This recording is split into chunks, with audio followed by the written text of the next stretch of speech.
In the flyweight division at UFC 317, you got Brandon Royval taking on Joshua Van. And this is a high level matchup at the top of the division because Brandon Royval is the number one contender right now. Royval 4.5. Uh, Before we get into that, Royval is 5'9. Joshua Van 5'5. So Royval's got a 4-inch height advantage, if you will. Now, in terms of the stand up game, Royval 4.5 significant strikes per minute to 8.2 for Joshua Van. Takedown game, both guys less than one takedown per 3 rounds.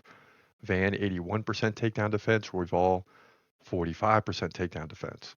Now, I believe Joshua Van wants to keep this fight standing, right? Because he lands 8.2 significant strikes per minute. So he definitely wants a stand up striking affair. Royval can land takedowns, but in his last two fights, especially, he won them both against Tatsuro Taira split decision and Brandon Moreno split decision. So he's fighting at a high level.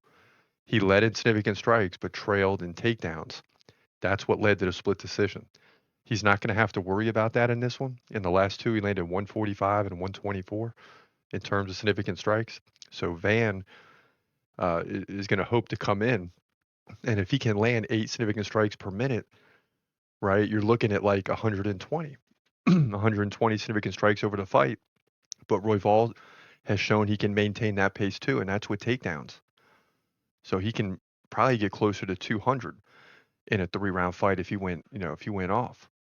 So both of these guys are going to be going at it. It's going to be a high level of striking affair. I think they're going to avoid the takedowns. I think they're going to stand up and just it's going to be a delight at the flyweight level. So could we see a finish? Maybe, but at the end of the day, I think Brandon Royval in the experience. I mean, the guy's 17-7. I just he got the experience, but yeah, too many losses. Joshua Van 14-2.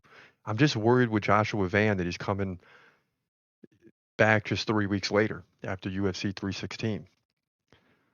But I'll tell you what, I'm going to lean with Joshua Van. I'm kind of going back and forth in my mind. That's how close this fight is to me.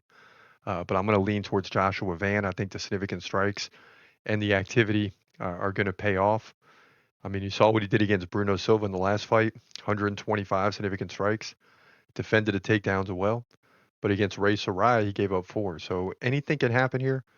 But I'm going to lean towards Joshua Van winning this thing. The guy's got 4 in a row coming in. Look for him to get 5 in a row, and he jumps way, way up to the top of the division. So this is a big opportunity for him. In my opinion, he gets the W by decision to move to 15-2 flyweight division, UFC 317.